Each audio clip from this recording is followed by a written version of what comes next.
తక్కువ కనిపించే ప్రదేశాలలో మెదడు చేసే తప్పు నిర్ణయాలు. కాగ్నిటివ్ బైస్ ఇన్ లో విజిబిలిటీ. మనిషి మెదడు ఒక అద్భుతమైన కంప్యూటర్. కానీ చీకటి, పొగ, పాడుబడ్డ ఇల్లు, అడవి గుహలు ఇలాంటి తక్కువ కనిపించే లో విజిబిలిటీ ప్రదేశాలలో ఈ కంప్యూటర్ పూర్తిగా సరిగ్గా పనిచేయదు.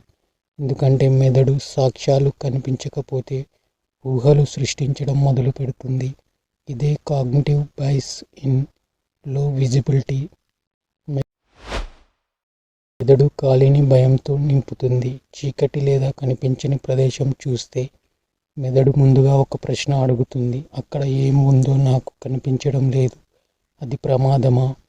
జవాబు దొరకకపోతే అది సేఫ్ ఇమేజ్ కాదు, డేంజర్ ఇమేజ్ని సృష్టిస్తుంది. ఇది రక్షణ విధానం. ప్రమాదం లేకపోయినా మెదడు ఉందేమో అని ఊహించి మనం అప్రమత్తంగా ఉండేలా చేస్తుంది. చిన్న శబ్దం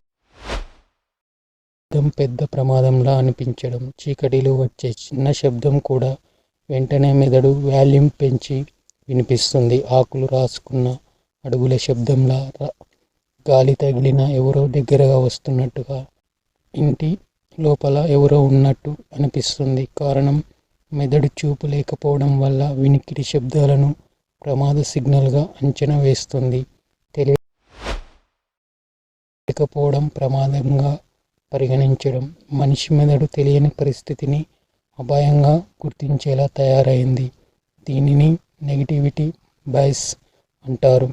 కనిపించని ప్రదేశం వెంటనే మెదడుకు సందేశం, ఎవరైనా ఉండొచ్చు, ఏదో జరగవచ్చు, జాగ్రత్త. ఇది మనల్ని రక్షించడానికే. కానీ తరచుగా తప్పు అంచనాలు ఫాల్స్ డేంజర్ డిటెక్షన్కి దారితీస్తుంది. మూవీలు, కథలు, అనుభవాలు ఆల్ స్టోర్డ్ ఇన్ మెమొరీ. మనకు చీకటి, పాడుబడ్డ ఇల్లు అంటే భయానక ప్రదేశాలే అని సినిమాలు, కథలు, విన్న మాటలు, చిన్నప్పటి అనుభవాలు మన అచేతన మనస్సులో నిలిచిపోతాయి. కాబట్టి చీకటిలోకి అడుగుపెట్టగానే మెదడు వెంటనే ఆ భయానక ఇమేజ్లను రంగంలోకి తెస్తుంది. అందుకే మన ముందు ఏమీ లేకపోయినా మనస్సులో చాలా ఉన్నట్టు అనిపిస్తుంది. Survival mode, fight or fight system on అవుతుంది. తక్కువ కనిపించే ప్రదేశం ప్రమాదం కావచ్చు అని మెదడు భావించిన క్షణం శరీరం ఇలా రియాక్ట్ అవుతుంది. గుండె వేగం పెరుగుతుంది, ఊపిరి వేగం పెరుగుతుంది, కళ్ళు విస్తరిస్తాయి, శరీరం టైం అవుతుంది. ఇది పూర్తిగా సర్వైవల్ రియాక్షన్ అయినా ఇది మనకు భయంగా అనిపిస్తుంది. సరళంగా చెప్పాలంటే చీకటి అనేది ప్రమాదం కాదు, కానీ చీకటి ప్రమాదం కావచ్చు అని మన మెదడు ఊహించడం. ఇదే కాగ్నిటివ్ బైస్.